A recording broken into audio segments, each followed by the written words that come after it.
Há segredos que uma mãe carrega até o túmulo, mas há outros que ela precisa gritar ao mundo antes que seja tarde demais. E hoje, aos 79 anos, finalmente encontrei coragem para contar como quase mataram meu filho antes mesmo dele nascer. Boa tarde, meus queridos. Meu nome é Benedita Rosalina Tessari, mas todos me conhecem apenas como Dona Benta. Nasci em maio de 1945, numa pequena colônia italiana, aqui no interior do Rio Grande do Sul, numa cidadezinha chamada Flores da Cunha, onde as parreiras se estendem até onde a vista alcança e onde todo mundo conhece a vida de todo mundo. Cresci numa família de imigrantes italianos que chegaram ao Brasil no início do século passado, fugindo da pobreza da Europa. Meu nono Giuseppe e minha nona Caterina trouxeram apenas a roupa do corpo, mas tinham algo que valia mais que ouro: a determinação de construir uma vida digna nesta terra abençoada. Estabeleceram-se numa pequena propriedade nas encostas da serra, plantando uvas e criando os filhos com os valores que tinham aprendido na terra natal. Trabalho duro, fé em Deus e respeito pela família acima de tudo. Meu pai, Antônio Tessari, herdou não apenas as terras do nono, mas também seu temperamento forte e sua devoção à Igreja Católica. Minha mãe, Rosa Bonetti, veio de uma família igualmente tradicional, e juntos criaram 5 filhos segundo os preceitos rígidos da nossa comunidade. Eu era a terceira filha, nem a mais velha para carregar toda a responsabilidade, nem a caçula para receber todos os mimos. Nossa casa era simples, mas sempre limpa, feita de pedra como todas as outras da região, com uma varanda ampla onde nos reuníamos nas tardes de domingo após a missa. O cheiro de polenta e de vinho caseiro sempre permeava nosso lar, junto com as conversas em dialeto italiano que meus pais ainda preferiam usar quando estavam entre si. A vida na nossa comunidade seguia um ritmo previsível, ditado pelas estações e pelas tradições. No verão, trabalhávamos na colheita das uvas. No inverno, as mulheres se dedicavam aos trabalhos manuais, enquanto os homens cuidavam da manutenção das propriedades. E sempre, a igreja estava no centro de tudo. Batizados, casamentos, funerais, todas as festividades eram organizadas pelo padre e acompanhadas por toda a comunidade. Cresci acreditando que minha vida seguiria o mesmo padrão das mulheres da minha família. Casaria jovem com um rapaz da própria comunidade, de preferência italiano, teria muitos filhos, cuidaria da casa e ajudaria o marido nos trabalhos da propriedade. Era assim que as coisas funcionavam. Era assim que sempre tinham funcionado, e ninguém questionava essa ordem natural das coisas. Na escola, frequentada apenas até os 14 anos, porque meninas não precisavam de muito estudo, segundo meu pai, eu era considerada uma boa aluna. Tinha facilidade com os números e adorava ler os poucos livros que chegavam até nossa biblioteca escolar. Mas quando completei 14 anos, minha educação formal chegou ao fim. Era hora de me dedicar integralmente aos afazeres domésticos e aos trabalhos da propriedade. Aprendi a cozinhar com minha mãe as receitas que ela havia herdado da nona Caterina: nhoque feito à mão, molho de tomate com manjericão fresco do nosso quintal, risoto cremoso que demorava horas mexendo no fogão a lenha. Aprendi a costurar, a bordar, a fazer conservas para o inverno. Aprendi também a trabalhar na terra, porque nas pequenas propriedades familiares todos os braços eram necessários. Aos 16 anos, já era considerada uma moça prendada e trabalhadora. Os pais dos rapazes da comunidade começaram a fazer comentários discretos para meu pai sobre possíveis casamentos. Era assim que funcionava. As famílias se conheciam há gerações, sabiam quem eram as boas famílias, quem tinha propriedades prósperas, quem criava filhos direitos e trabalhadoras. Meu pai, homem de poucos sorrisos, mas de palavra firme, sempre deixou claro que não me obrigaria a casar com ninguém, mas que esperava que eu escolhesse alguém da nossa comunidade, alguém que compartilhasse nossos valores, nossa fé, nossa origem italiana. A Benta é uma boa menina, costumava dizer para minha mãe quando pensava que eu não estava ouvindo. Vai encontrar um bom marido, vai dar bons netos, vai honrar o nome da família. E eu acreditava nisso também. Aos 17 anos, estava satisfeita com minha vida simples, mas segura. Ajudava minha mãe em casa pela manhã, trabalhava nas parreiras à tarde, participava das novenas na igreja, ia aos bailes comunitários nos sábados à noite, onde dançávamos sempre sob o olhar atento dos pais e das tias mais velhas. Foi num desses bailes, no início de janeiro de 1963, que minha vida tomou um rumo completamente diferente do que eu e minha família tínhamos planejado. A festa era em comemoração ao Novo Ano, realizada no salão paroquial que fica bem no centro da nossa pequena Flores da Cunha. Todo mundo estava lá, as famílias Zanetti, os Carvalho, os Rossi, os Fontana.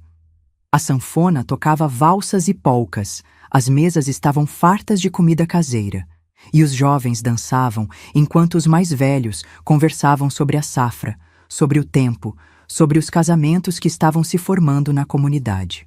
Eu estava dançando com Giovanni Rossi, um rapaz 2 anos mais velho que eu, filho de uma família respeitada, quando a música parou e todos olharam para a porta. Tinha chegado um grupo de rapazes que não eram da nossa comunidade. Vinham de São Marcos, uma cidade vizinha, mas com fama de ser mais liberal, menos tradicional que a nossa Flores da Cunha. E, gente, deixem nos comentários de que cidade vocês estão assistindo esta velha contando suas histórias. Isso aquece meu coração, saber que minha voz está chegando longe. E se vocês puderem, deixem um curtir e se inscrevam no canal. Isso ajuda muito esta nona de 79 anos a continuar compartilhando com vocês. Entre esses rapazes estava Pedro Machado, alto, moreno, com olhos verdes que pareciam capazes de ver através da alma da gente. Usava uma camisa branca impecável e uma calça social que contrastava com as roupas mais simples dos nossos rapazes locais. Havia algo nele, uma confiança, um charme, uma maneira de sorrir, que fazia as cabeças das moças se virarem. Giovanni percebeu minha distração e apertou minha mão com mais força. "São os rapazes de São Marcos", sussurrou no meu ouvido, com um tom que misturava desaprovação e ciúme. "Meu pai sempre diz que essa gente não presta. São modernos demais, não respeitam as tradições." Mas eu mal ouvia suas palavras. Pedro tinha me visto através da multidão e caminhava na minha direção com aquele sorriso que fazia meu coração disparar de uma forma que nunca tinha sentido antes. Quando parou na minha frente e pediu licença a Giovanni para dançar comigo, senti minhas pernas ficarem fracas. "Posso?" perguntou ele, estendendo a mão, os olhos verdes fixos nos meus. Giovanni hesitou, claramente contrariado, mas as regras de educação da nossa comunidade não permitiam que ele recusasse sem motivo. Com um aceno relutante, afastou-se, não sem antes me lançar um olhar de advertência. E então, pela primeira vez na minha vida, dancei com um desconhecido. Pedro era um dançarino habilidoso, conduzia com firmeza mas delicadeza, e durante toda a valsa sussurrou coisas no meu ouvido que me faziam corar. Elogios à minha beleza, perguntas sobre minha família, comentários sobre como meus olhos brilhavam à luz das lamparinas do salão. "Como se chama, linda italiana?" perguntou ele quando a música terminou. "Benedita Tessari", respondi, a voz mal saindo da garganta de tão nervosa que estava. "Benedita", repetiu ele, como se estivesse saboreando meu nome. "Nome de santa. Combina com você, tem um ar de anjo." Senti meu rosto esquentar com o elogio. Os rapazes da nossa comunidade não tinham o costume de falar assim, tão diretamente, tão ousadamente. Eles eram mais reservados, mais respeitosos, esperavam meses de corte formal antes de fazer qualquer elogio mais direto. Dançamos mais 2 músicas, durante as quais Pedro me contou que era de São Marcos, que trabalhava no comércio da família, que tinha 22 anos e morava numa casa grande no centro da cidade. Falava com uma desenvoltura que me fascinava e ao mesmo tempo me assustava um pouco. Era tão diferente dos nossos rapazes, tão cosmopolita, por assim dizer. Quando a festa terminou, Pedro pediu permissão para me acompanhar até em casa. Meu pai, que havia observado nossas danças com um senho franzido de preocupação, inicialmente hesitou. Mas Pedro se apresentou educadamente, falou sobre sua família, demonstrou conhecimento sobre viticultura que impressionou meu pai e acabou conseguindo a permissão. A caminhada até nossa casa levou apenas 15 minutos, mas para mim pareceu uma eternidade. Pedro falava sobre seus sonhos de expandir os negócios da família, de viajar para outras cidades, de conhecer o mundo além das nossas pequenas comunidades rurais. Seus planos eram tão grandiosos, tão diferentes da vida simples que eu conhecia, que me senti como uma criança ouvindo contos de fadas. Na porta de casa, ele beijou minha mão, um gesto que fez meu coração disparar, e prometeu voltar para me ver. "Posso visitá-la no próximo domingo após a missa?" perguntou, dirigindo-se respeitosamente ao meu pai. Meu pai, ainda visivelmente desconfortável com aquele pretendente inesperado, acabou concordando. "Mas apenas no terreiro, com a família presente", estabeleceu ele, deixando claras as regras da nossa casa. Pedro sorriu e acenou com a cabeça. "Naturalmente, Sr. Tessari, não esperaria menos de uma família tão respeitada." Naquela noite, deitada na minha cama pequena que dividia com minha irmã mais nova, não consegui dormir. Minha mente estava cheia de imagens de Pedro. Seu sorriso encantador, seus olhos verdes penetrantes, a maneira confiante como falava sobre o futuro.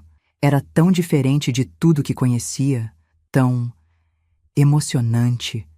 Minha irmã Lucia, 2 anos mais nova que eu, percebeu minha agitação. "Você gostou dele?" sussurrou no escuro, para não acordar nossos pais no quarto ao lado. "Não seja boba", respondi, mas sabia que ela estava certa. Tinha gostado dele de uma forma que nunca tinha gostado de ninguém antes. Os rapazes da nossa comunidade eram previsíveis, seguros, conhecidos. Pedro representava algo completamente novo, uma janela para um mundo que eu nem sabia que existia. No domingo seguinte, Pedro chegou pontualmente após a missa, trajando um terno escuro que deve ter custado mais do que meu pai ganhava em um mês inteiro. Trouxe flores para minha mãe e uma garrafa de vinho fino para meu pai, gestos que demonstravam educação e respeito, mas também um padrão de vida claramente superior ao nosso. Conversamos no terreiro da nossa casa, sempre sob a supervisão discreta dos meus pais, que fingiam estar ocupados com outros afazeres, mas mantinham ouvidos e olhos atentos a cada palavra, cada gesto. Pedro demonstrou interesse genuíno pela nossa propriedade. Fez perguntas inteligentes sobre as variedades de uva que plantávamos, elogiou a organização e limpeza de tudo que via. "O senhor tem uma propriedade exemplar, Sr. Tessari", disse ele para meu pai, com uma sinceridade que parecia genuína. "E uma família abençoada. Benedita me falou sobre como todos trabalham juntos, como se ajudam mutuamente." Meu pai, que no início estava visivelmente desconfiado daquele pretendente de fora, começou a relaxar um pouco. Pedro sabia exatamente o que dizer, como abordar cada membro da família, como demonstrar respeito pelas nossas tradições, mesmo sendo claramente de um mundo diferente. Aquela tarde passou voando. Quando Pedro se despediu, pediu permissão para voltar na semana seguinte, e meu pai, já um pouco mais receptivo, concordou. E assim começou o nosso namoro. Se é que se podia chamar assim, aquelas visitas formais sempre supervisionadas pela família. Pedro vinha todos os domingos à tarde, às vezes também nas noites de quarta-feira, quando participava das novenas na nossa igreja. Gradualmente, foi sendo aceito pela comunidade, embora sempre permanecesse certa reserva, certa desconfiança por ele ser de fora. Durante um mês, esse ritual se repetiu. Pedro era o pretendente perfeito, respeitoso, educado, interessado na nossa família e nas nossas tradições. Trazia sempre pequenos presentes apropriados, participava das conversas familiares, demonstrava intenções sérias e honoráveis. Mas havia momentos, quando conseguíamos ficar a sós por alguns minutos no quintal, enquanto minha mãe preparava o café, em que Pedro revelava outro lado. Segurava minha mão com mais intensidade do que seria apropriado. Sussurrava no meu ouvido palavras que me faziam tremer. Olhava para mim de uma maneira que fazia meu sangue ferver nas veias. "Benedita", dizia ele numa dessas ocasiões, sua voz baixa e urgente. "Você não imagina o que sinto por você. Não consigo pensar em mais nada, não consigo dormir. Você me enlouquece." Suas palavras, tão diferentes da linguagem formal e respeitosa que usava na frente dos meus pais, me deixavam simultaneamente assustada e excitada. Era como se existissem 2 Pedros, o público, correto e exemplar, e o privado, intenso e perigosamente sedutor. Em fevereiro de 1963, Pedro finalmente pediu minha mão em casamento. Fez o pedido formal ao meu pai, apresentou suas condições financeiras, falou sobre a casa que tínhamos em São Marcos, onde moraríamos após o casamento. Meu pai, após consultar minha mãe e conversar longamente comigo, deu sua bênção. O noivado foi anunciado na igreja no domingo seguinte e toda a comunidade nos parabenizou. As mulheres já começaram a falar sobre o enxoval, sobre a festa, sobre como eu era sortuda de ter conseguido um marido tão bem estabelecido. Os homens comentavam sobre a propriedade da família Machado, sobre os negócios prósperos, sobre como aquele casamento seria bom para a nossa família também. O casamento foi marcado para junho, dando tempo suficiente para os preparativos e para que eu completasse 18 anos em maio. Mas nem tudo eram flores. Percebi que alguns membros da comunidade não estavam completamente felizes com meu noivado. Giovanni Rossi, o rapaz com quem eu dançava na noite em que conheci Pedro, mal me cumprimentava agora. Sua mãe, Dona Carmela, fazia comentários sutis sobre como certas moças sobem na vida muito rapidamente e como nem sempre o que reluz é ouro. Minha própria família estava dividida. Meu pai parecia satisfeito com a perspectiva de um genro bem-sucedido, mas minha mãe às vezes me olhava com uma preocupação que não conseguia explicar. Uma noite, enquanto bordávamos juntas meu enxoval, ela finalmente expressou suas reservas. "Minha filha", disse ela, sem levantar os olhos do bordado. "Você tem certeza de que conhece bem o Pedro? 1 mês é pouco tempo para conhecer alguém de verdade." "Mãe, ele é um bom homem", respondi, repetindo as palavras que tinha usado tantas vezes para convencer a mim mesma. "Respeitoso, trabalhador, de boa família." "Sim, isso ele é", concordou ela, mas havia algo em sua voz que me deixou inquieta. "Mas às vezes, minha filha, as pessoas mostram apenas o que querem que vejamos, especialmente os homens quando estão cortejando." Suas palavras ficaram ecoando na minha cabeça nas semanas seguintes. Comecei a observar Pedro mais atentamente, a prestar atenção em pequenos detalhes que antes havia ignorado. A maneira como sua expressão mudava quando pensava que ninguém estava olhando. A impaciência que às vezes transparecia quando tinha que esperar para ficarmos a sós. A forma possessiva como me olhava quando outros rapazes me cumprimentavam na igreja. Mas eu estava apaixonada, completamente perdida naquele primeiro amor avassalador que consome todos os pensamentos, que faz ignorar os sinais de alerta em favor da fantasia romântica.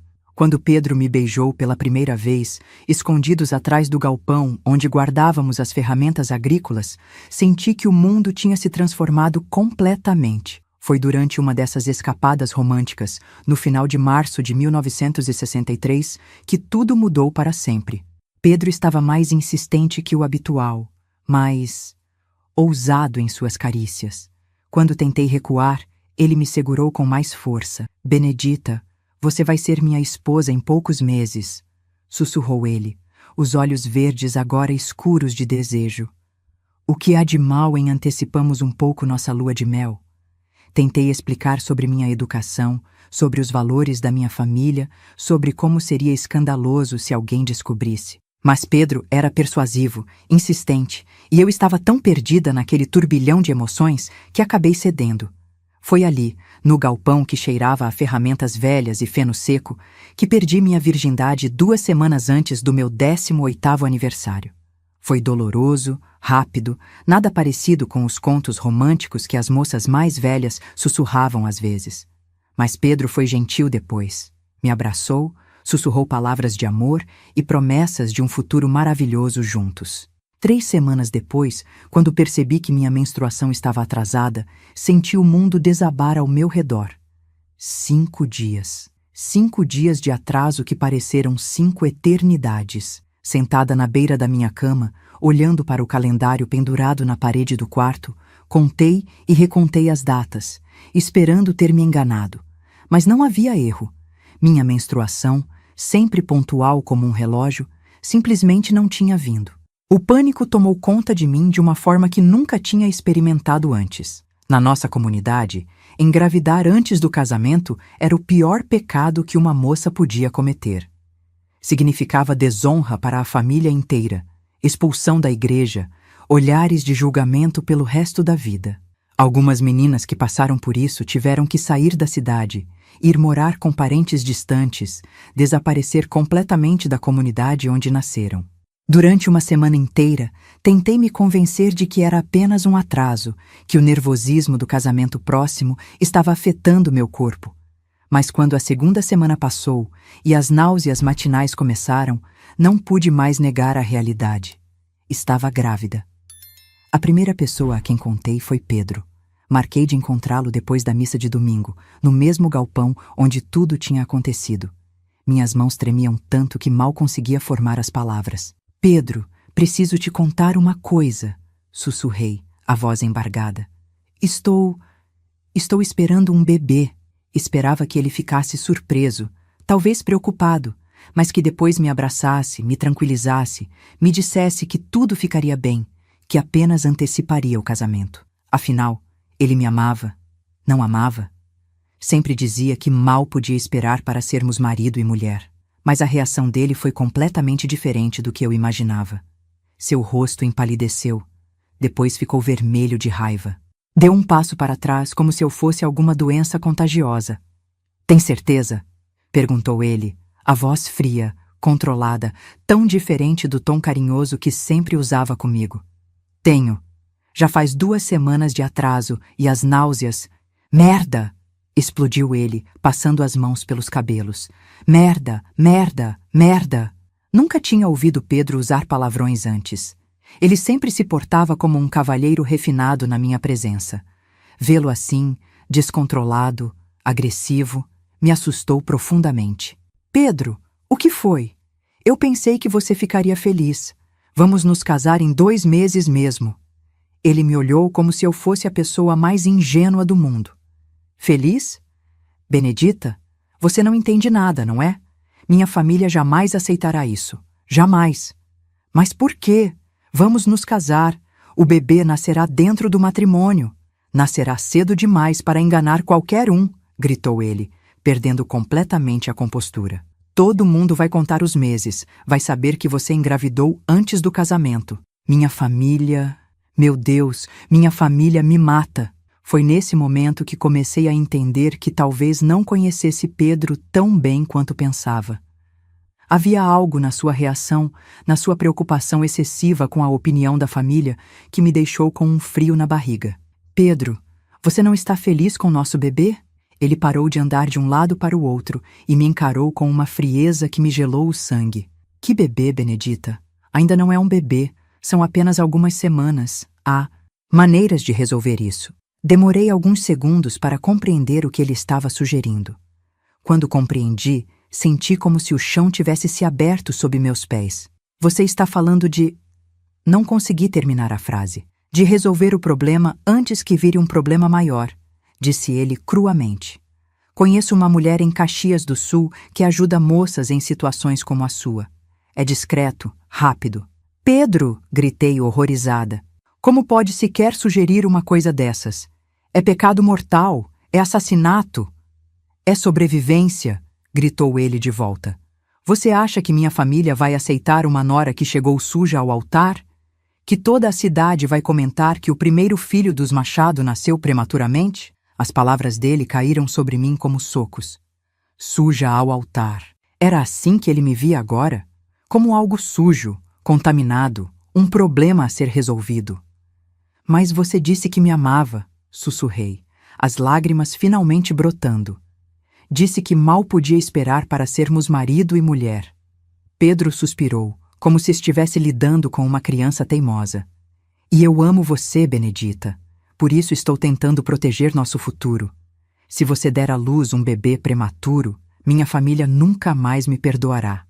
Nunca mais olhará para você com respeito. É melhor resolvermos isso agora e tentarmos novamente depois do casamento. Tentar novamente? Repeti, incrédula. Você está falando do nosso filho como se fosse uma experiência que deu errado. Não é um filho ainda, explodiu ele. São algumas células. E se você não resolver isso, posso garantir que não haverá casamento nenhum. A ameaça ficou suspensa no ar entre nós como uma lâmina afiada. Olhei para o homem com quem pensava que iria passar o resto da vida, o homem que achava que me amava, e vi um estranho. Alguém capaz de ameaçar abandonar a mulher que supostamente amava apenas porque ela carregava seu filho. Você me abandonaria? Perguntei, a voz quase inaudível. Benedita, seja razoável. Pense na sua família também. Como acha que seus pais vão reagir quando descobrirem? Como a comunidade inteira vai tratá-la? Estou tentando poupar todos nós de uma humilhação desnecessária. Mas eu já não conseguia mais ouvir suas palavras racionais. Tudo o que conseguia pensar era na vida que crescia dentro de mim, no bebê que Pedro queria que eu matasse para preservar sua reputação.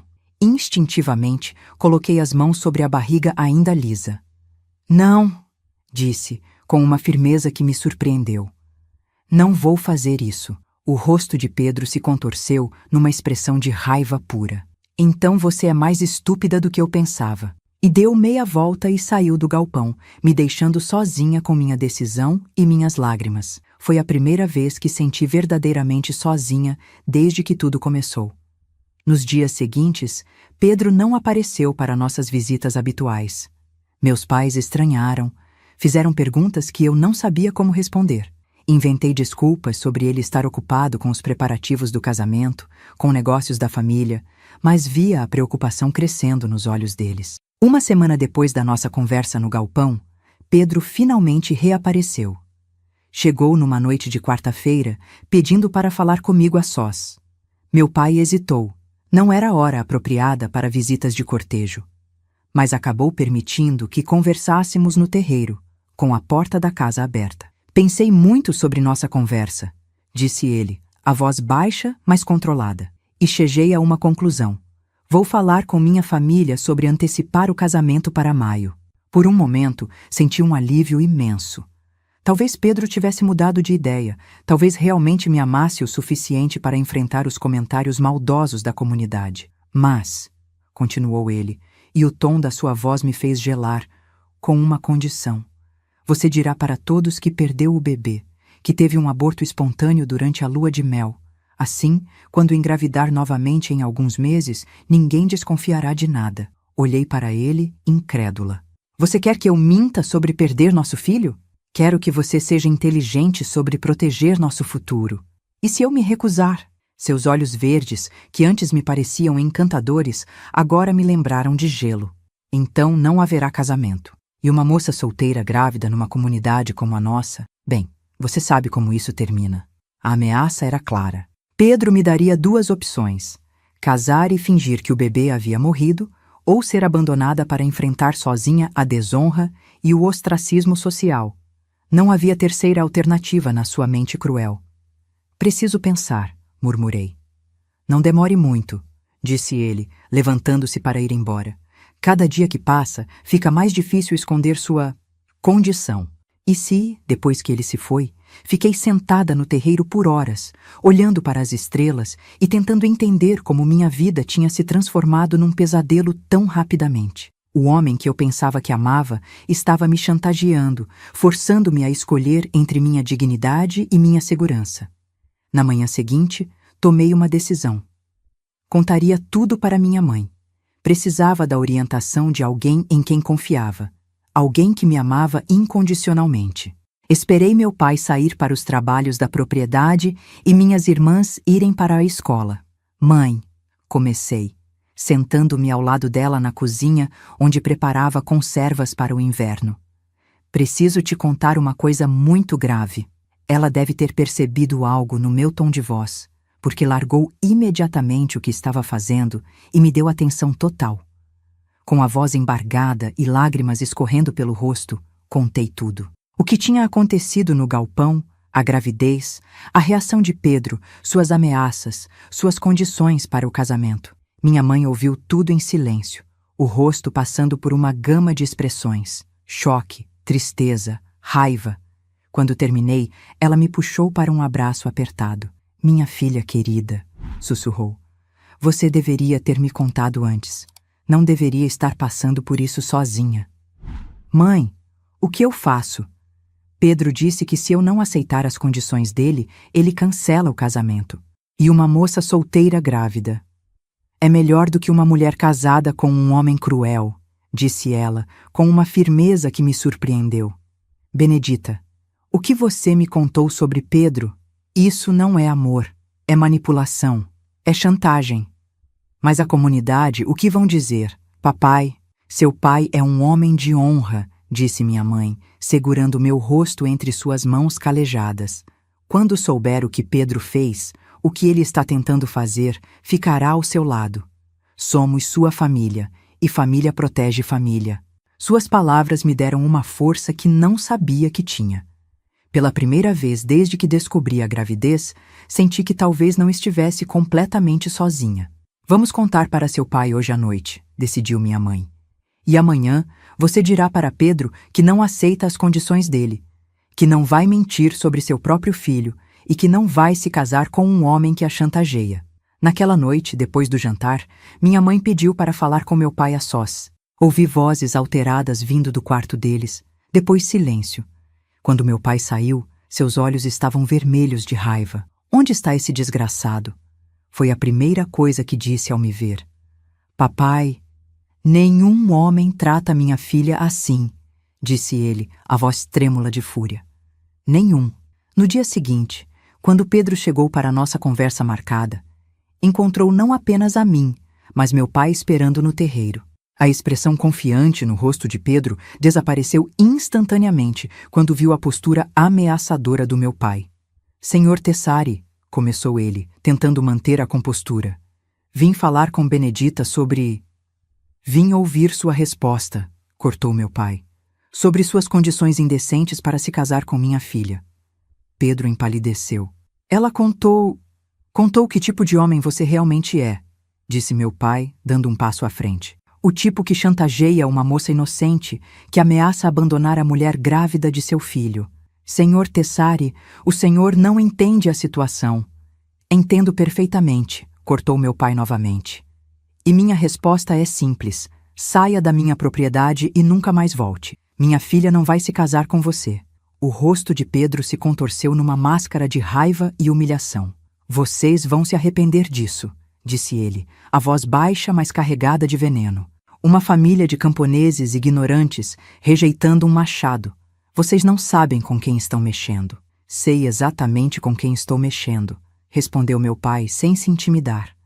Com um covarde que não assume suas responsabilidades. Pedro me olhou uma última vez, e naquele olhar vi não amor, não arrependimento, mas puro ódio. Você vai pagar por isso, Benedita, disse ele, antes de se virar e sair da nossa propriedade. Suas palavras me assombraram por dias. Havia algo na forma como as disse, uma promessa sinistra que me fez dormir mal por semanas. Mas pelo menos agora sabia que tipo de homem Pedro realmente era. E sabia que, apesar de todas as dificuldades que viriam, tinha feito a escolha certa. O que eu não sabia era que Pedro Machado não era o tipo de homem que aceitava ser rejeitado, e que ele e sua família tinham recursos e conexões que fariam de minha vida um inferno muito pior do que eu poderia imaginar. A guerra pela vida do meu filho estava apenas começando. Durante o mês de maio, quando completei 18 anos, minha vida se transformou num pesadelo. A primeira coisa estranha aconteceu numa segunda-feira de manhã. Minha mãe havia me mandado ao armazém do seu Giuseppe buscar farinha e açúcar para os preparos da semana. Era um trajeto que eu fazia pelo menos 3 vezes por semana desde criança. Conhecia cada pedra do caminho, cada vizinho que sempre me cumprimentava com um sorriso. Mas naquela manhã, as coisas estavam diferentes. Dona Carmela Rossi, mãe do Giovanni, que sempre me tratava com carinho maternal, me olhou de soslaio quando passei em frente à sua casa, sussurrando algo para a vizinha que não conseguia ouvir, mas o tom era claramente malicioso. O próprio seu Giuseppe, no armazém, normalmente tão falante e alegre, me atendeu de forma fria, quase hostil. Bom dia, seu Giuseppe, cumprimentei, tentando manter a normalidade. Dia, respondeu ele secamente, sem levantar os olhos da caderneta onde anotava as vendas. Preciso de 2 quilos de farinha de trigo e 1 de açúcar cristal. Ele pegou os produtos sem dizer uma palavra, pesou tudo em silêncio carregado. Quando fui pagar, ele finalmente me olhou nos olhos e havia algo ali que me gelou o sangue. Uma mistura de desaprovação e pena. Benedita, disse ele finalmente, a voz baixa. Minha esposa quer saber se você não prefere fazer suas compras em outro lugar daqui para frente. As palavras dele caíram sobre mim como um balde de água fria. Outro lugar? Mas por que, seu Giuseppe? Minha família sempre foi cliente da sua loja. Ele suspirou pesadamente, como se as próximas palavras fossem dolorosas de pronunciar. Chegaram até nós certas informações sobre você, sobre sua conduta. Minha esposa acha melhor não servirmos mais moças de reputação duvidosa. Senti o chão se abrir sob meus pés. Como eles sabiam?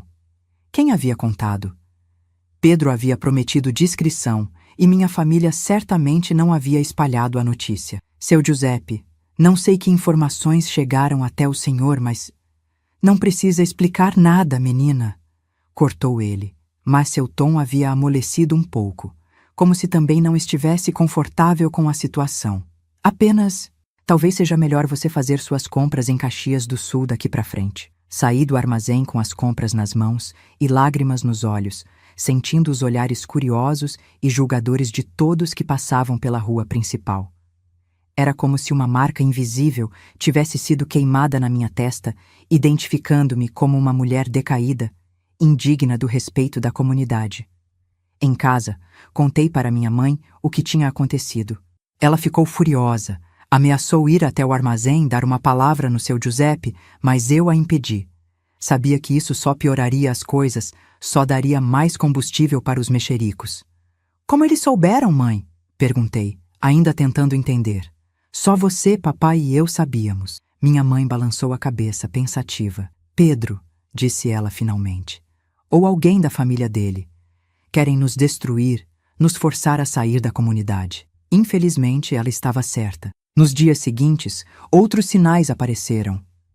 O padre da nossa igreja, que sempre me cumprimentava calorosamente após as missas, passou a me ignorar completamente. As mulheres da comunidade, que antes me incluíam em suas rodas de conversa, agora sussurravam quando eu passava, parando abruptamente quando percebiam que eu estava ouvindo. Mas o pior ainda estava por vir. Uma semana depois do incidente no armazém, começaram as ofertas de ajuda. A primeira veio de Dona Elisabetta Fontana, uma mulher mais velha conhecida na comunidade por seus conhecimentos de ervas medicinais. Apareceu na nossa casa numa tarde de quinta-feira, carregando uma cestinha coberta com um pano branco. Vim ver como está nossa querida Benedita, disse ela para minha mãe, com um sorriso que não chegava aos olhos. Soube que anda meio indisposta. Minha mãe a recebeu com a cortesia habitual, ofereceu café, fez as conversas de praxe. Mas eu percebi a tensão no ar, a maneira como Dona Elisabetta me observava, como se estivesse avaliando gado no mercado. Trouxe um chá especial para você, querida, disse ela finalmente, descobrindo a cestinha. Dentro havia um frasco de vidro escuro, cheio de um líquido marrom que exalava um cheiro forte e desagradável. É feito com ervas que colho pessoalmente na serra. Muito bom para problemas femininos. O jeito como ela disse problemas femininos me fez perceber imediatamente do que se tratava. Era um chá abortivo, disfarçado de remédio inocente. Que gentileza sua, Dona Elisabetta, disse minha mãe diplomaticamente. Mas Benedita está bem, não precisa de remédios. Ah, mas é bom ter à mão, insistiu a mulher, forçando o frasco nas minhas mãos. Às vezes os problemas femininos aparecem de repente, e é melhor resolver logo no início quando ainda é simples. Suas palavras eram código. Ela estava me oferecendo uma forma de me livrar da gravidez, provavelmente amando de alguém da família Machado. Mas eu não era idiota. Sabia que esses chás caseiros podiam ser mortais, que muitas mulheres tinham morrido tentando abortar com ervas. Obrigada, disse eu, pegando o frasco apenas para ela parar de insistir. Vou guardar. Quando ela foi embora, joguei o conteúdo do frasco no vaso sanitário e guardei o recipiente vazio. Não queria nem imaginar que tipo de veneno havia ali dentro. Mas as ofertas de ajuda não pararam por aí. 3 dias depois, apareceu Dona Mercedes, uma parteira aposentada que havia ajudado a trazer ao mundo metade das crianças da comunidade. Sua abordagem foi mais direta. Ouvi dizer que você está com um problema, disse ela, sem rodeios, depois que minha mãe a deixou sozinha comigo por alguns minutos. Um problema que precisa ser resolvido rapidamente. Não tenho problema nenhum, dona Mercedes. Ela me olhou com aqueles olhos pequenos e astutos. Menina, não me faça de boba. Sei reconhecer uma barriga começando a crescer quando vejo uma. E sei também que não há anel no seu dedo. Instintivamente, coloquei as mãos sobre o ventre, que começava a mostrar os primeiros sinais da gravidez. Como a senhora? Tenho olhos, querida. E também tenho experiência em resolver situações delicadas como a sua. Conheço maneiras seguras, discretas. Posso vir aqui numa noite qualquer quando seus pais estiverem dormindo. O sangue gelou nas minhas veias. Ela estava oferecendo fazer um aborto na minha própria casa, enquanto meus pais dormissem. A frieza com que falava sobre resolver minha situação me fez perceber que não estava lidando com alguém movida por compaixão, mas por dinheiro. Quem mandou a senhora aqui? Perguntei diretamente. Ela hesitou por uma fração de segundo antes de responder. Ninguém mandou. É caridade cristã, ajudar uma moça em apuros. Mentira. Eu via nos seus olhos que alguém havia pago para ela vir até aqui, para me oferecer seus serviços. A família Machado estava escalando suas táticas. Não preciso da sua ajuda, disse eu firmemente. Pense bem, menina, disse ela, a voz assumindo um tom mais ameaçador. Uma moça solteira com filho numa comunidade como a nossa? Isso não termina bem, para ninguém. Mais uma ameaça velada. Mais uma tentativa de me assustar para que eu fizesse o que eles queriam. Depois que ela se foi, contei tudo para meus pais. Meu pai ficou lívido de raiva. Esses desgraçados não vão parar, disse ele, caminhando de um lado para o outro na cozinha. Primeiro tentam destruir nossa reputação na comunidade, agora tentam matar meu neto. Antônio, disse minha mãe, a voz preocupada. Talvez devêssemos considerar mudar daqui. Ir para longe, onde ninguém nos conhece. Fugir? Explodiu meu pai. Deixar nossa terra, nossa vida, por causa de uns covardes? Jamais. Mas eu via a preocupação genuína nos olhos dele. A família Machado tinha poder, influência, dinheiro. Podiam tornar nossa vida impossível na comunidade, nos forçar a sair através da pressão social e econômica. As semanas seguintes provaram que meu pai estava subestimando o alcance da influência dos Machado. Começamos a ter dificuldades para vender nossos produtos. Os comerciantes que sempre compravam nossas uvas, nosso vinho caseiro, nossos queijos, de repente perderam o interesse. Alguns foram diretos, tinham sido aconselhados a não fazer mais negócios conosco. Meu pai tentou vender diretamente na feira de Caxias do Sul, mas mesmo lá encontrou portas fechadas. A família Machado tinha tentáculos que se estendiam muito além da nossa pequena Flores da Cunha. Foi então que começaram os acidentes. O primeiro aconteceu numa manhã do final de maio, quando eu estava estendendo roupas no varal atrás da casa. Uma telha solta do telhado despencou, passando a poucos centímetros da minha cabeça. Se eu tivesse dado mais um passo à frente, teria me acertado em cheio. Meu pai examinou o telhado e descobriu que os pregos que fixavam aquela telha específica tinham sido removidos recentemente. Alguém havia subido lá durante a noite e sabotado propositalmente. Não foi acidente, disse ele, a voz sombria. Alguém está tentando te machucar. O segundo acidente aconteceu alguns dias depois. Eu estava voltando da fonte onde buscávamos água para beber, carregando 2 baldes pesados, quando tropecei numa pedra que nunca havia estado ali antes. Caí de joelhos, derramando toda a água, mas felizmente consegui proteger a barriga na queda. Quando voltei para examinar o local, descobri que alguém havia colocado propositalmente uma pedra grande bem no meio do caminho, num ponto onde as sombras das árvores a deixavam quase invisível. O terceiro acidente foi o mais assustador. Estava ajudando minha mãe a preparar conservas na cozinha, quando o cabo da panela onde fervia geleia de uva simplesmente se soltou. A panela inteira de metal fervendo teria despencado na minha barriga se eu não tivesse saltado para trás instintivamente. Meu pai examinou a panela e descobriu que os parafusos que fixavam o cabo tinham sido deliberadamente afrouxados. Alguém havia entrado na nossa casa e sabotado nossos utensílios. Eles estão tentando machucar o bebê, disse minha mãe, as lágrimas escorrendo pelo rosto.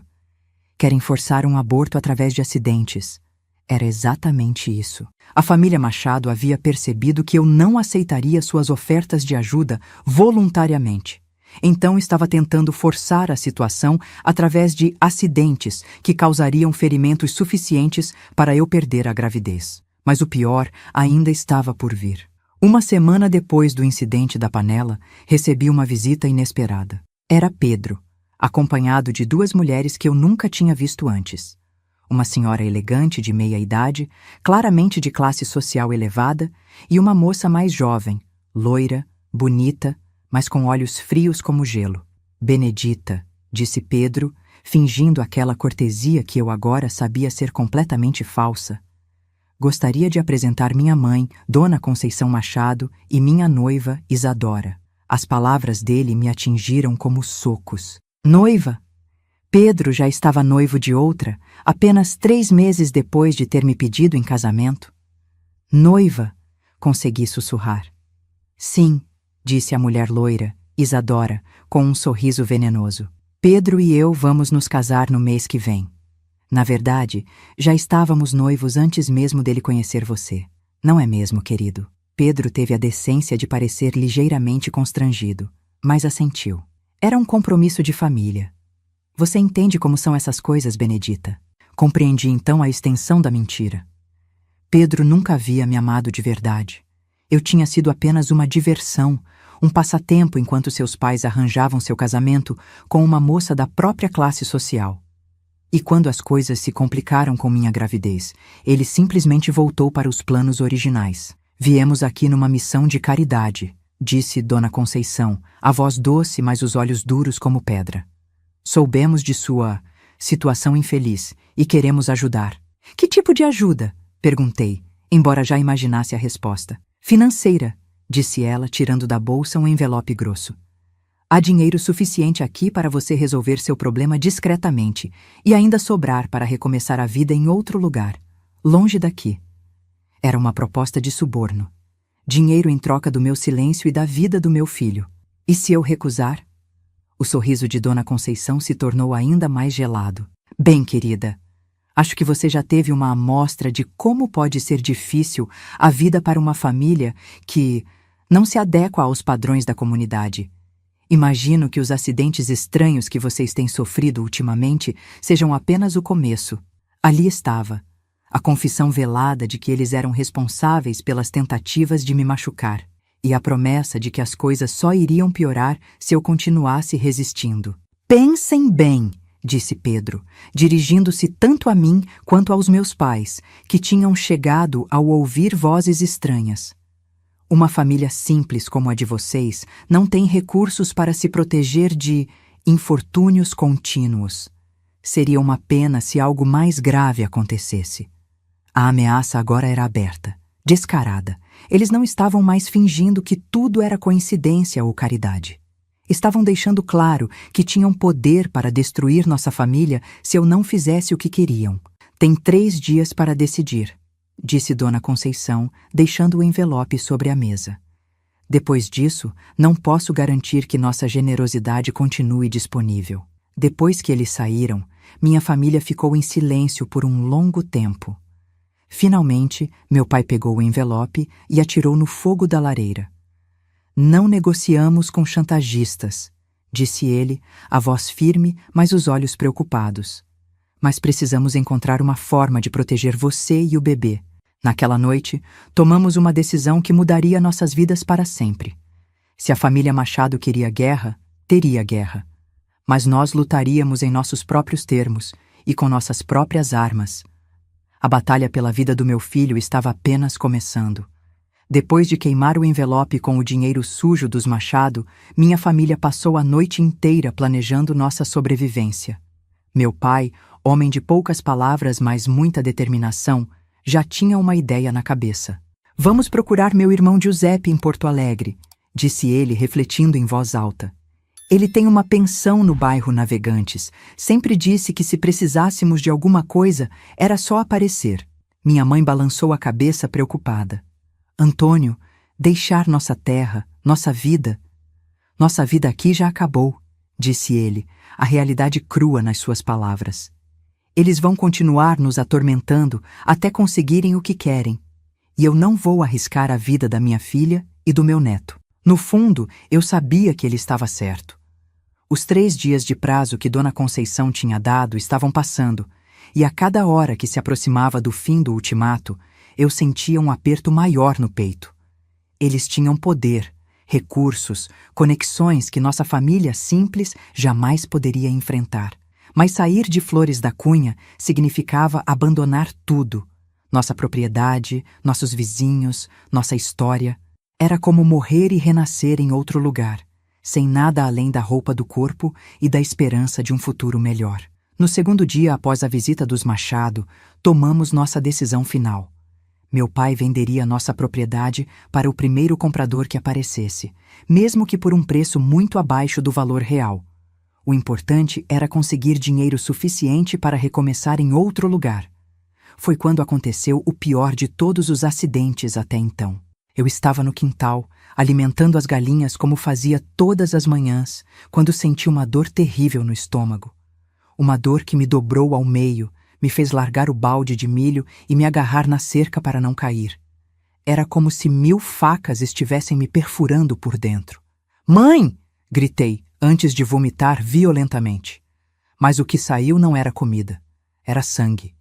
Sangue vermelho vivo que manchou o chão de terra do quintal. Minha mãe veio correndo, e quando me viu, ficou branca como papel. "Benedita? O que houve?" "Não sei." Consegui sussurrar entre as ondas de dor. "Dói muito. O estômago." Ela me ajudou a chegar até a casa, me deitou na cama e começou a examinar os sintomas.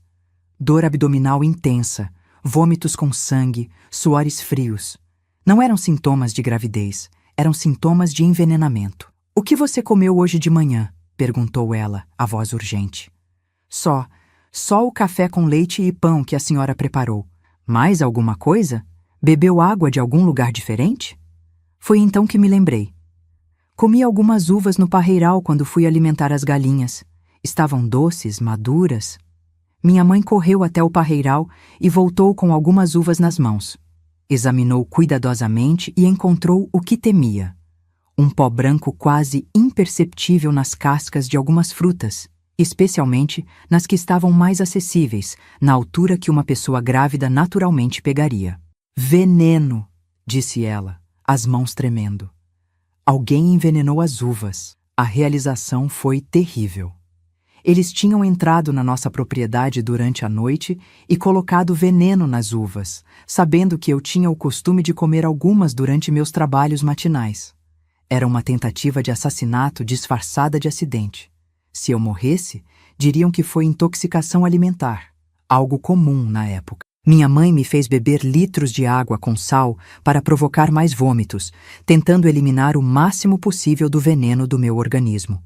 Passou o dia inteiro me dando chás de ervas para limpar o estômago, me fazendo caminhar quando a dor permitia, para manter o sangue circulando. "O bebê?" sussurrei, numa hora em que a dor diminuiu um pouco. "E se o veneno machucou o bebê?" "Não pense nisso agora", disse ela, mas vi a preocupação nos seus olhos. "Você é forte. O bebê é forte. Vocês vão conseguir." Aquela noite foi a pior da minha vida. A dor vinha em ondas, me fazendo dobrar o corpo e apertar os dentes para não gritar. Minha mãe ficou ao meu lado a noite inteira, fazendo compressas frias para baixar a febre, me dando pequenos goles de água para manter a hidratação. No meio da madrugada, comecei a sangrar. Não muito, mas o suficiente para nos apavorar. Era sangramento vaginal, exatamente o que os Machado queriam provocar. Um aborto espontâneo causado pelo envenenamento. "Não", sussurrei, colocando as mãos sobre a barriga. "Não vou deixar vocês levarem meu filho." Minha mãe tentou me convencer a ficar deitada, em repouso absoluto, mas algo dentro de mim disse que ficar parada seria se render. Levantei da cama, ignorando a dor e a fraqueza, e comecei a caminhar devagar pelo quarto. "Benedita, você precisa descansar." "Não, mãe. Se eu ficar parada, vou perder o bebê. Preciso lutar." E lutei. Caminhei, Bebi os chás que minha mãe preparava, conversei com meu filho mesmo sem saber se era menino ou menina. Prometi que não deixaria ninguém nos separar. O sangramento diminuiu gradualmente, as dores se espaçaram, e no final da manhã seguinte ainda estava grávida. Mas aquele episódio nos mostrou claramente que eles não iam parar. A próxima tentativa poderia ser ainda pior, ainda mais direta. Precisávamos sair de Flores da Cunha imediatamente. Meu pai passou os 2 dias seguintes vendendo tudo o que podíamos vender. A propriedade foi vendida por metade do valor real para um comerciante de Caxias do Sul que não fez perguntas. Os animais, as ferramentas, os móveis, tudo foi liquidado rapidamente, mesmo com prejuízo enorme. Dinheiro a gente recupera, disse meu pai contando as notas. Vida não. Em 5 dias, nossa família inteira estava pronta para deixar Flores da Cunha para sempre. 2 malas de roupas, alguns poucos objetos de valor sentimental e o dinheiro da venda. Era tudo o que sobrava de uma vida inteira naquela terra. Na véspera da viagem, Pedro apareceu mais uma vez. Sozinho dessa vez, sem a mãe ou a noiva. Parecia nervoso, preocupado, diferente da arrogância que havia demonstrado nas visitas anteriores. Soube que vocês vão embora, disse ele, tentando parecer casual. E o que tem isso? Respondeu meu pai hostil. Queria falar com Benedita, a sós. Meu pai ia recusar, mas fiz um sinal para ele deixar. Queria ouvir o que Pedro tinha a dizer. Queria olhar nos olhos do homem que estava tentando matar meu filho. Quando ficamos sozinhos no terreiro, Pedro mostrou um lado que eu nunca tinha visto antes. Vulnerabilidade, quase medo. Benedita, você precisa saber que não foi ideia minha, disse ele, evitando meus olhos. O envenenamento, os acidentes, foi minha mãe. Ela está obcecada em proteger nossa reputação familiar. E você deixou, respondi, sem piedade. Sabia que ela estava tentando me matar e não fez nada para impedir. Eu não podia, começou ele, mas parou, percebendo como soava patético. Você é um covarde, Pedro Machado, disse eu, a voz firme apesar da dor que ainda sentia no corpo. Um covarde que deixa outros fazerem o trabalho sujo por você. Ele me olhou então, e por um momento vi algo que poderia ter sido arrependimento. Se vocês saírem da cidade, eu garanto que ninguém vai atrás de vocês. Minha palavra. Sua palavra não vale nada, respondi. Mas vamos sair mesmo assim. Não por medo de vocês, mas porque meu filho merece crescer longe desta podridão. Pedro assentiu lentamente. E o bebê? Se for meu? Não é seu, cortei, colocando as mãos sobre a barriga que começava a mostrar uma pequena curvatura. Este bebê é meu, só meu. Você abriu mão de qualquer direito quando tentou me forçar a matá-lo. Ele ficou em silêncio por um momento. Depois, suspirou pesadamente. Você sempre foi mais forte do que pensei, Benedita, mais corajosa. Tive que ser, respondi. Vocês me obrigaram a ser. Na manhã seguinte, antes do sol nascer, nossa família estava na estação de trem de Caxias do Sul, esperando o primeiro trem para Porto Alegre. Eu estava com 3 meses de gravidez, ainda fraca do envenenamento, mas viva. Meu filho estava vivo. A viagem durou o dia inteiro. Sentada no banco duro do vagão, olhando pela janela as paisagens que mudavam gradualmente das montanhas da serra para as planícies próximas à capital, senti que estava deixando para trás não apenas um lugar, mas uma vida inteira. Chegamos a Porto Alegre no final da tarde de uma quinta-feira chuvosa de junho de 1963. A cidade era maior, mais barulhenta, mais suja do que qualquer coisa que eu já tinha visto. As ruas eram asfaltadas, os prédios altos, as pessoas caminhavam rápido, sem cumprimentar os estranhos. Meu tio Giuseppe nos recebeu na sua pensão no Navegantes com os braços abertos. Era um homem jovial, diferente do meu pai em muitos aspectos, mas com o mesmo coração generoso típico da nossa família. Madonna mia! Exclamou ele ao nos ver carregando nossas poucas posses. O que aconteceu em Flores da Cunha? Meu pai contou uma versão editada da história. Problemas com vizinhos, dificuldades econômicas, necessidade de recomeçar. Não mencionou minha gravidez nem as ameaças dos Machado. Era melhor assim, pelo menos por enquanto. Giuseppe nos deu 2 quartos no último andar da pensão. Simples, mas limpos. Fiquem o tempo que precisarem, disse ele. Família é família. Nos primeiros dias em Porto Alegre, mal saí dos quartos. Ainda estava me recuperando do envenenamento e a cidade grande me intimidava. Mas gradualmente comecei a explorar o bairro, a conhecer os vizinhos, a entender como funcionava a vida urbana. Era diferente de tudo que conhecia. Em Flores da Cunha, todo mundo conhecia todo mundo, toda a família tinha sua história, sua reputação. Em Porto Alegre, especialmente no Navegantes, que era um bairro de imigrantes e trabalhadores, ninguém fazia perguntas sobre o passado. Cada um cuidava da própria vida. Foi libertador perceber que podia caminhar pelas ruas sem sentir olhares julgadores, que podia fazer compras nos mercados sem ouvir comentários sobre minha situação. Aqui, uma moça grávida e solteira não era um escândalo. Era apenas mais uma história numa cidade cheia de histórias. 2 semanas depois da nossa chegada, consegui emprego numa padaria do bairro. O dono, seu Manuel, era um português idoso que precisava de ajuda para atender os clientes e manter a limpeza. Não pagava muito, mas era suficiente para ajudar nas despesas familiares. Você é trabalhadora, disse ele no meu 3º dia de trabalho. E educada. Isso é raro hoje em dia. Não comentei sobre minha gravidez, que ainda não era muito visível sob os vestidos largos que eu usava. Pretendia trabalhar o máximo possível antes que ficasse óbvio, para conseguir guardar algum dinheiro para depois do nascimento. Meu pai encontrou trabalho como jardineiro numa casa rica do bairro Moinhos de Vento. Era bem diferente do trabalho rural que conhecia, mas aplicou a mesma dedicação que sempre demonstrou. Minha mãe começou a fazer costuras para as vizinhas, aplicando as habilidades que havia desenvolvido ao longo dos anos. Aos poucos, fomos nos estabelecendo na nova vida. Não era fácil. A saudade de Flores da Cunha doía todos os dias, e o dinheiro era sempre curto. Mas havia algo precioso que tínhamos ganhado: paz. Ninguém estava tentando nos envenenar, nos ameaçar, nos forçar a fazer coisas contra nossa vontade. No 4º mês de gravidez, finalmente contei para meu tio Giuseppe sobre minha situação. Ele ficou surpreso no início, mas rapidamente se mostrou solidário. Uma criança é sempre uma bênção, disse ele, abraçando-me.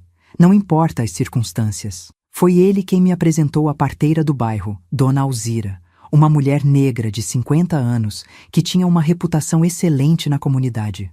Diferente das parteiras de Flores da Cunha, que eram todas brancas e descendentes de europeus, Dona Alzira trazia conhecimentos africanos misturados com técnicas modernas. Seu bebê está forte, disse ela após me examinar. Você passou por momentos difíceis, mas conseguiu proteger a criança. É uma mãe guerreira. Suas palavras me encheram de orgulho e determinação. Eu era uma mãe guerreira. Havia lutado contra veneno, contra ameaças, contra toda uma família poderosa que queria destruir meu filho. E havia vencido. No 5º mês, quando minha barriga já não podia mais ser escondida, tive que deixar o emprego na padaria. Seu Manuel foi compreensivo, me deu uma quantia extra como ajuda e prometeu que sempre haveria lugar para mim quando eu pudesse voltar a trabalhar. Foi então que comecei a sentir as primeiras contrações. Não eram as contrações do parto ainda. Faltavam 4 meses para isso. Mas pequenos espasmos que me lembravam constantemente de que havia uma vida crescendo dentro de mim. Uma vida que havia sobrevivido a tudo que tentaram fazer para destruí-la. Aguenta firme aí dentro. Sussurrava para minha barriga durante esses momentos. Falta pouco agora. Logo você vai estar nos meus braços e ninguém mais vai poder nos separar. Agosto de 1963 chegou frio e úmido. Eu estava no 6º mês de gravidez. Grande, desconfortável, mas feliz. Apesar de tudo que tínhamos passado, minha família havia sobrevivido, se adaptado, encontrado um novo lar.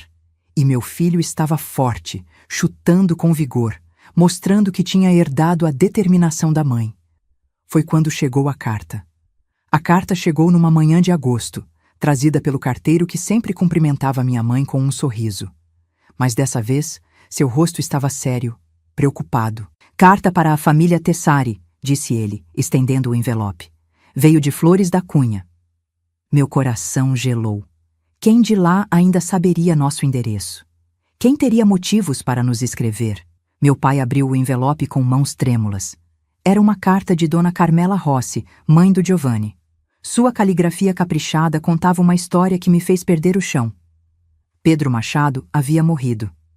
Segundo a carta, ele tinha sofrido um acidente terrível 2 semanas antes. Estava voltando de uma festa em Caxias do Sul, dirigindo sozinho numa noite chuvosa, quando perdeu o controle do carro numa curva. O veículo capotou várias vezes antes de bater numa árvore. A morte foi instantânea.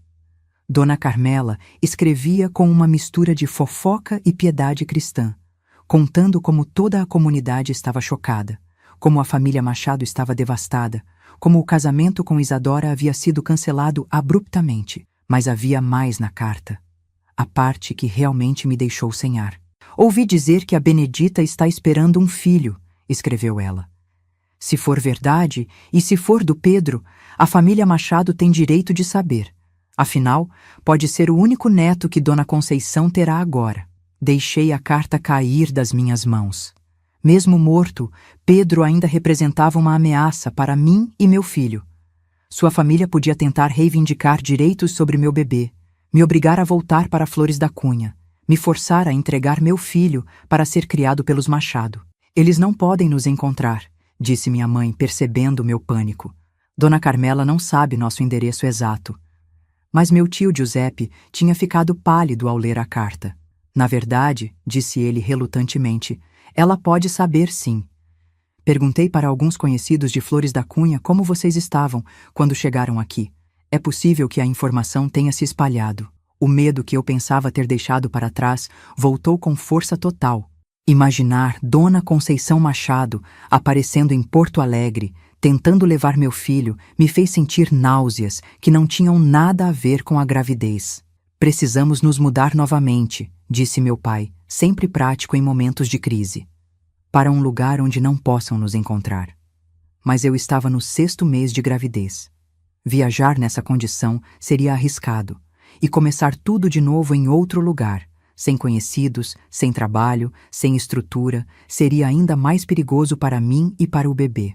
Foi Dona Alzira, a parteira, quem nos deu a solução. Quando contei para ela sobre nossa situação, ela pensou por alguns minutos antes de falar. Conheço um lugar, disse ela finalmente.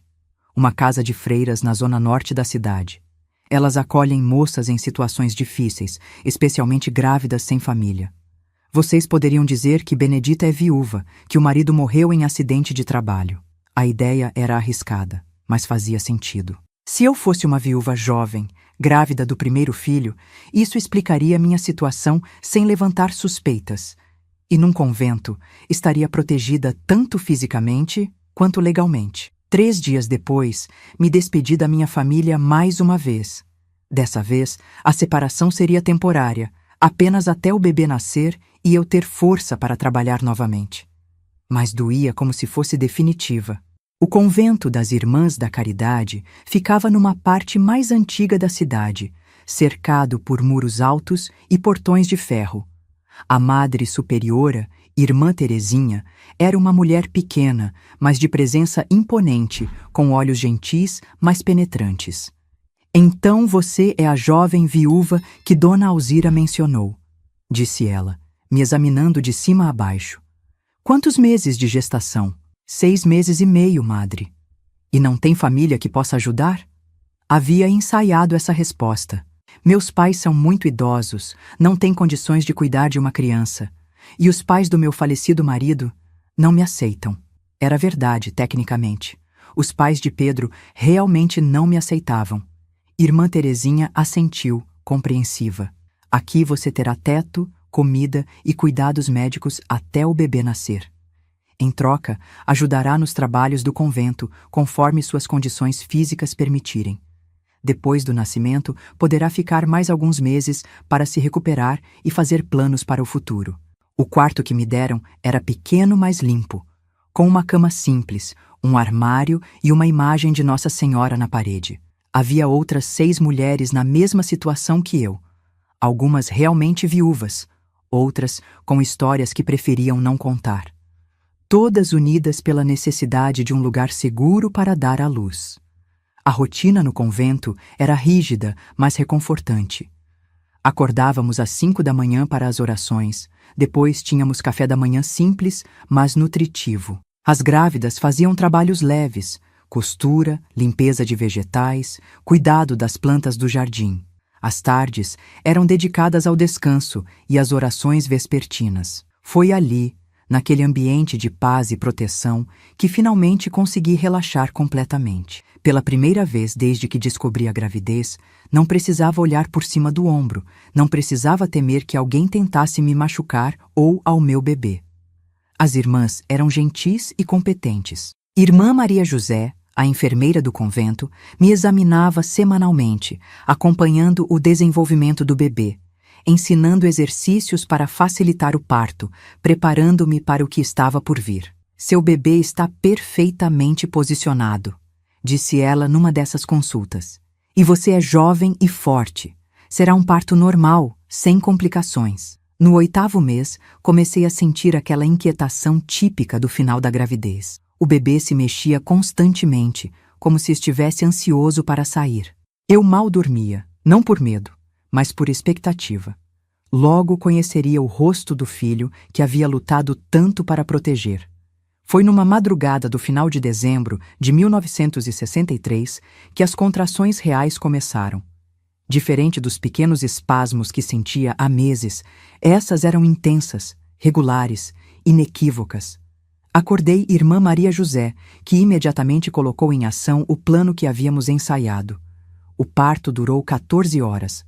Horas de dor intensa, mas também de determinação absoluta. A cada contração, pensava em tudo que havia passado para chegar até ali. O envenenamento, as ameaças, o exílio, a solidão. Tudo para proteger essa vida que agora lutava para vir ao mundo. "Vejo a cabeça!", gritou Dona Alzira, que havia sido chamada para ajudar no parto. "Mais uma força, Benedita. Seu filho está quase aqui." E então, às 3 da tarde de um domingo ensolarado de dezembro, ouvi o primeiro choro. Um choro forte, saudável, indignado. O choro de alguém que havia sobrevivido a todas as tentativas de impedir sua existência. "É um menino!", anunciou Dona Alzira, colocando o bebê nos meus braços. "Um menino lindo e perfeito." Olhei para aquele rostinho vermelho e enrugado, para os punhos cerrados, para os olhos que tentavam se abrir para ver o mundo. Era o rosto mais belo que eu já havia visto na vida. Era meu filho, meu guerreiro, minha vitória contra todos que tentaram destruí-lo. "Como vai se chamar?", perguntou irmã Maria José. Não precisei pensar. Havia escolhido o nome meses antes. "Roberto", disse eu, acariciando o rostinho do bebê. "Roberto Tessari. Roberto, que significa brilho da glória. Tessari do meu pai, da minha família, das pessoas que me apoiaram quando o mundo inteiro parecia conspirar contra mim. Não havia nada dos Machado naquele nome, naquela identidade. Meu filho seria criado conhecendo apenas uma verdade, que era amado incondicionalmente por uma mãe que havia arriscado tudo para trazê-lo ao mundo. Nos dias seguintes ao nascimento, recebi visitas da minha família. Meu pai chorou ao segurar o neto pela primeira vez. Minha mãe não parava de repetir como Roberto se parecia comigo quando eu era bebê. Meu tio Giuseppe trouxe presentes, roupinhas, fraldas, um berço pequeno de madeira que ele mesmo havia feito. "É um bebê forte", disse minha mãe, observando como Roberto mamava com vigor. "Vai crescer saudável e determinado, igual a mãe." Passei 2 meses no convento, me recuperando do parto e aprendendo a ser mãe. As irmãs me ensinaram a dar banho, a trocar fraldas, a reconhecer os diferentes tipos de choro. Outras mães que estavam lá compartilhavam experiências, dicas, histórias. Quando Roberto completou 2 meses, estava na hora de sair do convento e enfrentar o mundo real. Irmã Terezinha me ofereceu trabalho como costureira numa fábrica de roupas que o convento apoiava, onde eu poderia levar Roberto comigo durante os primeiros meses. "Você é uma moça corajosa", disse ela no dia da minha partida. Enfrentou adversidades que quebrariam muitas pessoas, mas nunca desistiu. "Seu filho tem sorte de ter uma mãe assim." Voltei para a pensão do meu tio com Roberto nos braços e esperança no coração. Havia vencido. Havia protegido meu filho de todos que tentaram destruí-lo. Havia garantido que ele viesse ao mundo saudável e amado. A fábrica de roupas onde comecei a trabalhar ficava no bairro Cidade Baixa. Era barulhenta, quente, cheia de máquinas de costura que funcionavam sem parar. Mas era honesta, pagava em dia e me permitia ter Roberto por perto durante o expediente. Você tem mãos hábeis, disse Dona Irma, a supervisora, depois de uma semana de trabalho. E é pontual, dedicada. Se continuar assim, logo terá uma promoção. Aos poucos, nossa vida foi tomando forma. Eu trabalhava durante o dia, cuidava do Roberto à noite, nos fins de semana visitava minha família. Não era uma vida fácil. Criar um filho sozinha nunca é. Mas era uma vida nossa, construída com nossas próprias mãos. Roberto cresceu forte e saudável. Aos 6 meses, já sorria para todos. Aos 8 meses, tentava ficar em pé. Aos 10 meses, falou a primeira palavra. Mama. Cada marco do seu desenvolvimento era uma vitória, uma prova de que tínhamos vencido todos os obstáculos. Em 1966, quando Roberto estava com 2 anos, recebi uma proposta inesperada. Dona Irma estava se aposentando e me ofereceu a oportunidade de comprar sua parte numa pequena oficina de costura. Era arriscado. Significava usar todas as economias que havia juntado em 2 anos de trabalho, mas também era uma chance de independência total. Você tem talento para o negócio, disse ela, e determinação para fazer dar certo. Com sua história, sua força, tenho certeza de que conseguirá construir algo grande. Aceitei a proposta. A oficina era pequena, apenas 4 máquinas de costura e uma mesa de corte, mas era minha, completamente minha. Coloquei uma placa na porta. Costura Tessari, roupas sob medida. Os primeiros meses foram difíceis. Trabalhava de madrugada à noite, cuidava do Roberto entre um cliente e outro, fazia de tudo para manter o negócio funcionando. Mas aos poucos, a clientela foi crescendo. Mulheres que apreciavam meu trabalho indicavam para amigas, que indicavam para outras amigas. Em 1968, já tinha 6 funcionárias e uma lista de espera de 2 meses para vestidos de festa. Roberto, agora com 4 anos, brincava no fundo da oficina enquanto eu trabalhava, desenhando, inventando histórias, crescendo cercado pelo barulho das máquinas e pelo cheiro de tecidos novos. Em 1970, conheci Carlos, um contador que vinha uma vez por mês para organizar os livros da minha empresa. Era um homem gentil, trabalhador, que tratava Roberto como se fosse seu próprio filho. Nosso namoro foi lento, respeitoso, construído sobre a base sólida da amizade e do respeito mútuo. Casamos em 1972, numa cerimônia simples mas feliz. Roberto, então com 8 anos, foi nosso pajem, carregando as alianças com seriedade de adulto. Carlos adotou Roberto oficialmente, dando-lhe seu sobrenome, mas sempre respeitando a história que tínhamos construído juntos. Ele é seu filho, disse Carlos quando discutimos a adoção. Você lutou por ele, criou ele, protegeu ele. Eu só quero fazer parte da família de vocês. Tivemos mais 2 filhos, Maria, em 1974, e João, em 1976. Roberto foi o irmão mais velho perfeito, protetor, carinhoso, ensinando aos menores os valores de determinação e coragem que eu havia tentado transmitir a ele.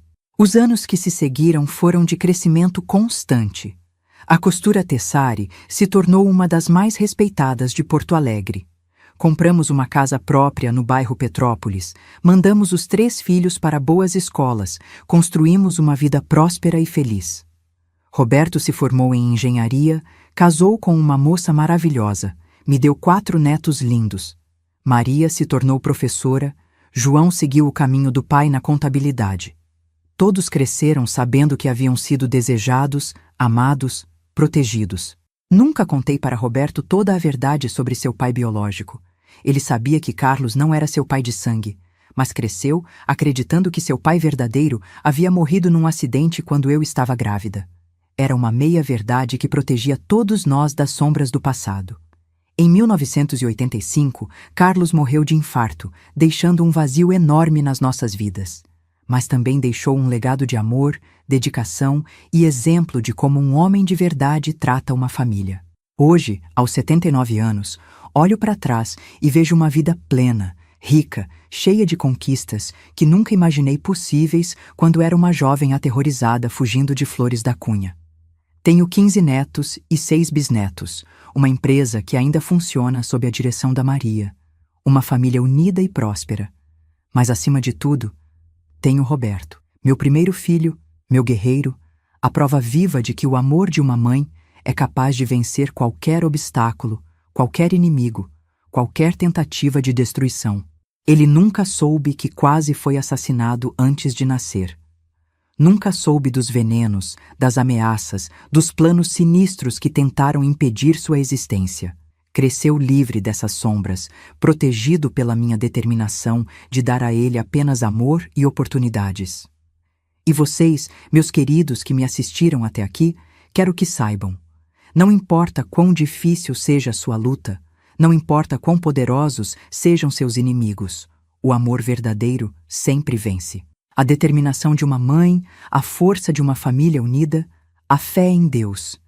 Essas são armas mais poderosas que qualquer dinheiro, qualquer influência, qualquer maldade. Se vocês gostaram da minha história, se ela tocou seus corações de alguma forma, por favor deixem um like neste vídeo e se inscrevam no nosso canal. Suas curtidas e inscrições me motivam a continuar contando essas histórias de superação, mesmo quando é doloroso revisitar certas memórias. E não se esqueçam de entrar no nosso grupo do WhatsApp. O link está na descrição. Lá compartilhamos todos os dias histórias reais de outras vovós como eu, mulheres que transformaram suas dores em força, que encontraram luz no fim do túnel mais escuro.